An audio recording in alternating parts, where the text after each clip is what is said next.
हरे कृष्णा। राधे राधे। कृष्ण दासी के चैनल में आप सभी प्यार प्यारे बिहारी जी के भक्तों का स्वागत है। और आप सब कैसे हो? कान्हा जी की कृपा से आप सब ठीक होंगे। तो तुलसी माता है सुखदाता, तुम हो कृष्ण की प्यारी, जो जगाए हम तेरी दिन रात। ये भक्ति है मेरी तुलसी माँ के श्री चरणों में प्रणाम करती हूँ, आंवला देव को प्रणाम करती हूँ चरणों में। तो ओम नमो भगवते वासुदेवाय, ओम नमो भगवते वासुदेवाय। तो कार्तिक मास का आज 12वां अध्याय पढ़ने जा रही हूँ। वीडियो पसंद आए तो लाइक शेयर कमेंट जरूर से करना। राधे राधे। तो हाथ में तिल ले लेंगे ज़रूर से, और थोड़े से तिल जब कथा सुनते हैं इसमें से चुटकी भर लोटा जो पानी का लेके बैठे होते हैं उसमें डालने होते हैं इस तरह से, और फिर बाकी कहानी सुनने के बाद डालते हैं। ठीक है। यहाँ तक की कथा सुनकर महाराज पृथु ने पूछा कि हे नारद जी, पतिव्रता स्त्री कैसी होती है, उसका आचरण कैसा होता है, उसके लक्षण क्या है, शास्त्रों में पतिव्रता किसे माना गया है। हे राजन, नारद जी ने बताया, सुनो, मैं पतिव्रता नारियों के शास्त्रों में वर्णित कुछ लक्षण कहता हूँ। पतिव्रता नारी अपने पति के सुख में सुखी और दुख में दुखी होती है। उसका आचरण स्वयं को तो लाभकारी होता ही है, समाज भी उसे लाभान्वित होता है। अपने श्रम और त्याग से वे अपने पति पक्ष को सदैव संतुष्ट रखती है तथा अपने पितृपक्ष के सम्मान को उच्चता प्रदान करती है। कार्यों में उच्चता प्रदान करने वाले कार्यों में पितृपक्ष का सहयोग करती है। उसे अपने व्यक्तिगत सुखों की अपेक्षा पति के सुख अधिक प्रिय होते हैं। वह हर ओर से अपने पति के सम्मान और संपत्ति की वृद्धि करती है। नारद जी ने पतिव्रता के लक्षण बताकर कहा, अब आगे की कथा सुनो कि जालंधर के दैत्यराज बनने पर क्या हुआ। देवताओं के डर से जो दैत्य पाताल आदि लोकों में जाकर छिप गए थे, वे जालंधर के दैत्याधिपति के सिंहासन पर बैठते ही फिर से पृथ्वी पर आकर विचरण करने लगे। उसी समय जालंधर ने राहु को देखा, जिसका शीश कटा हुआ था। उसने दैत्य गुरु शुक्राचार्य से उसके कटे सिर का होने का कारण पूछा। तब शुक्राचार्य ने समुद्र मंथन और देवताओं द्वारा छल किए जाने एवं सभी रत्नों के हरण की कथा कह सुनाई। इस प्रकार अपने पिता समुद्र का मंथन और दैत्यों के अपमान की बात जानकर वह अत्यधिक क्रोध में भर गया और उसी समय घस्मर नामक अपने दूत को बुलाकर इंद्र के पास भेजा। दूत तत्क्षण ही इंद्र की सभा में जा पहुंचा और अभिवादन आदि किए बिना ही कड़क बोला, देवराज, मैं अपने महाराज दैत्याधिपति जालंधर का एक संदेश लेकर आपके पास आया हूँ। उन्होंने कहा कि हमारे पिता समुद्र का मंथन करके जो रत्न तुमने अपने अधिकार में लिए हैं उन पर तुम्हारा कोई अधिकार नहीं है, अतः वे सभी रत्न हमें वापस कर दो। दूत के ऐसे वचन सुनकर इंद्र तनिक भयभीत और विस्मित होकर बोला, हे समुद्र, सदा ही हमारे घोर शत्रु इन दैत्यों की रक्षा करता रहा है, अतः इसे मत कर। हमें जो रत्न प्राप्त किए हैं उन पर दैत्यों का कोई अधिकार नहीं है। दूत ने जाकर यह समाचार जालंधर को दिया तो वह क्रोध से और अधिक भड़क गया और देवताओं को जीतकर वे रत्न प्राप्ति की सोचने लगा। उसने सभी दिशाओं तथा पाताल आदि में भी अपने दूत भेजकर सभी दैत्यों को बुलवा लिया। मंत्रणा करने के बाद उसने इंद्र की पुरी अमरावती पर आक्रमण करने का निर्णय लिया।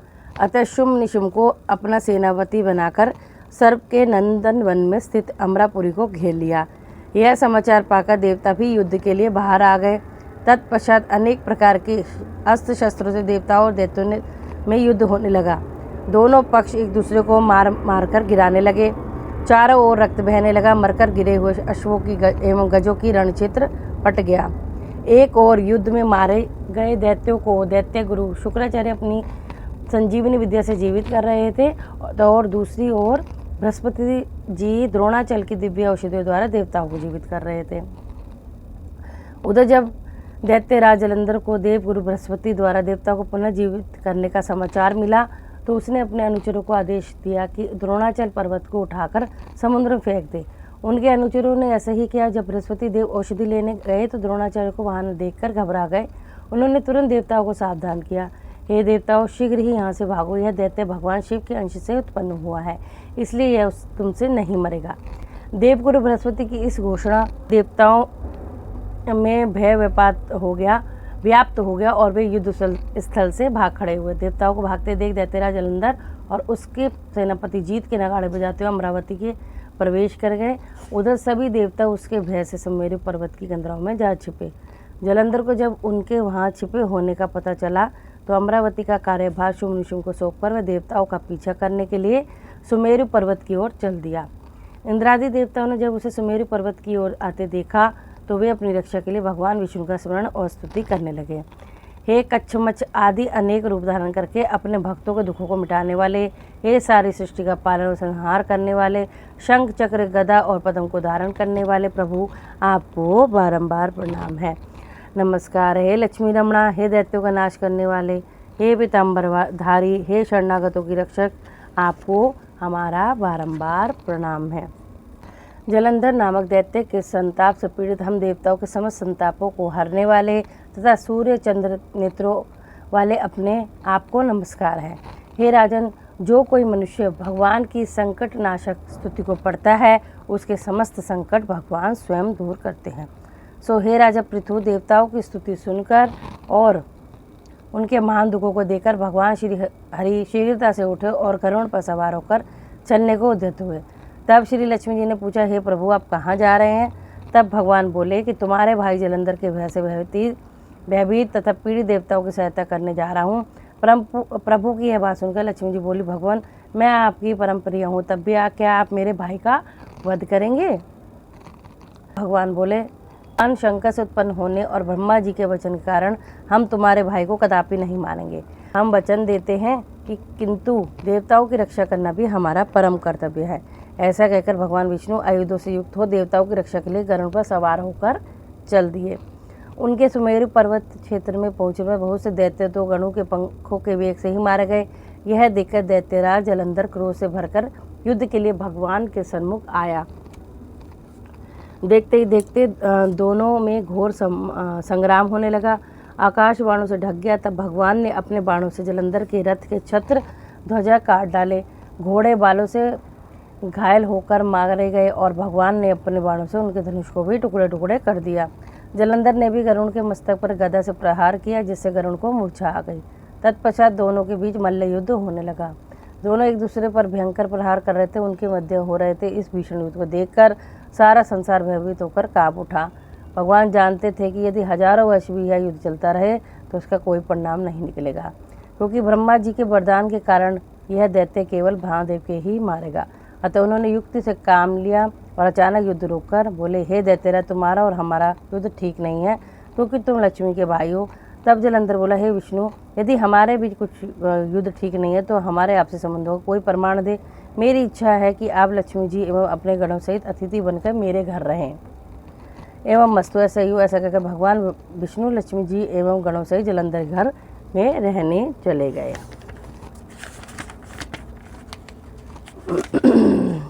तब तो जलंधर और अधिक वैभव और शक्ति संपन्न हो गया। उसने दूसरों लोकों से भवनों से भी देवताओं को भगा दिया और उनके पदों पर सभी जगह दैत्यों को नियुक्त कर दिया। देवों, यक्षों, किन्नरों, गंधर्वों की सभी संपत्तियां अपने अधिकार में ले ली। इस प्रकार देवों, यक्षों, किन्नरों, गंधर्वों आदि को प्रजा बनाकर जलंधर निष्कंटक शासन करने लगा। हे राजन, उसमें भगवान के दर्शन करने और दैत्यराज जलंधर की राज्य शोभा देखने हम स्वयं भी उसकी राजधानी गए थे। उसने हमारा बड़ा ही आदर सत्कार किया और कहा, भगवान, आपका आगमन कैसे हुआ? कहिए, मेरे लिए क्या आज्ञा है? भगवान विष्णु को जलंधर वध करने में विवश देख देवताओं के कल्याण हेतु हमने उससे कहा कि हे दैत्यराज, मैं कैलाश गया था, वहाँ पार्वती सहित अवधूत शिव और उनका वैभव भी देखा। उनका वैभव देखकर मैं आश्चर्यचकित रह गया। विचार करने लगा कि क्या उनके जैसा वैभव किसी और का भी हुआ है। यही विचार कर मैंने 3 लोगों का भ्रमण किया और अंत में यहाँ पहुँचा हूँ। हे दैत्यराज, शिव जैसा वैभव मैंने कहीं नहीं देखा, किंतु यहाँ आकर मैंने तुम्हारी समृद्धि और वैभव देखा। तुम्हारे और शिव के वैभव में वैसे कोई अंतर नहीं है, किंतु तुम्हारा वैभव स्त्री रहित है।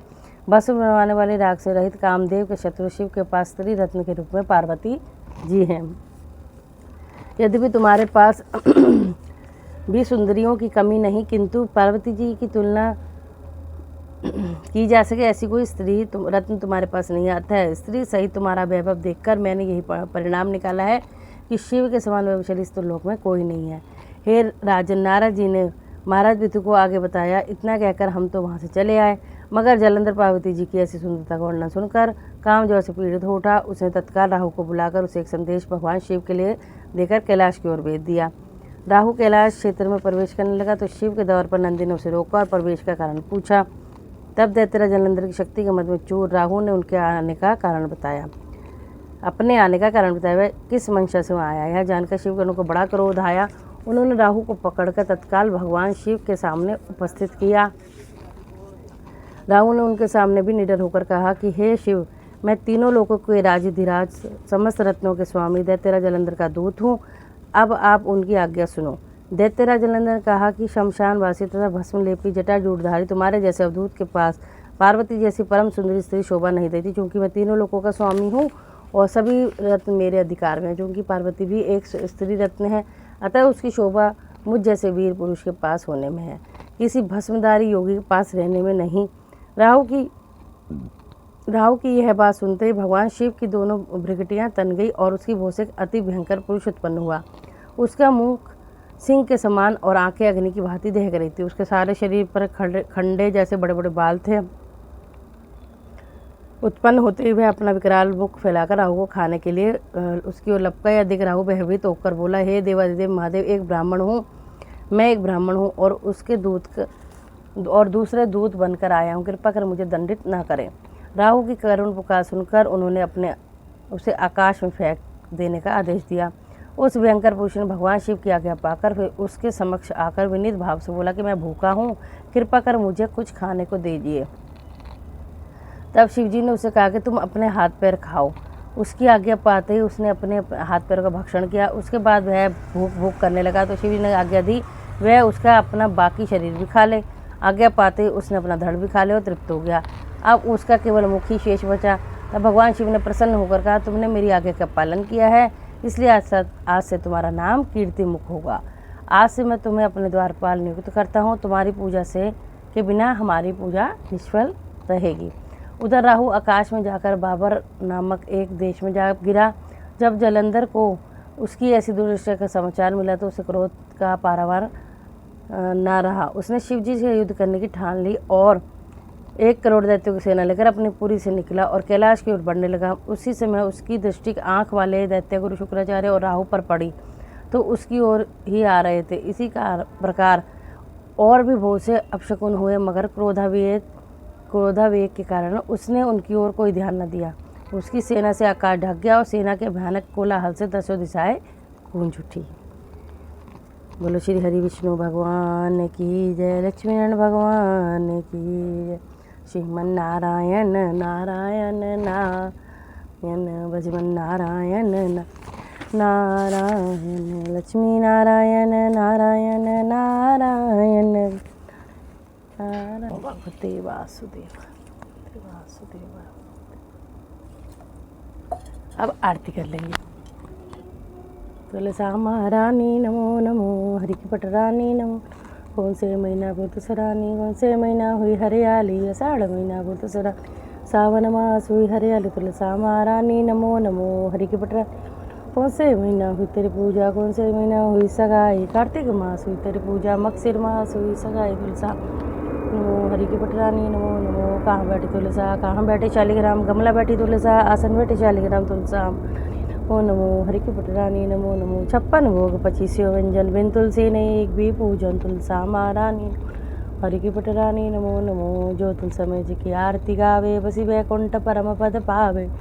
जी आरती गावे, मन वांछित फल रिद्धि सिद्धि पावे। तुलसा महारानी नमो नमो नमो। बोलो तुलसी मैया की जय। तुलसी माता है सुखदाता, तुम हो कृष्ण की प्यारी, जो जगाएं हम तेरी दिन रात। भक्ति में शिवा के दर्शन, शालिग्राम जी के दर्शन। जाओ जाओ। आप सब भी स्वस्थ रहिए, मस्त रहिए, श्री हरि के चरणों से लगे रहिए। राधे राधे। और कैसी लगी कथा मुझे कमेंट में जरूर से बताना। जय जय श्री राधे।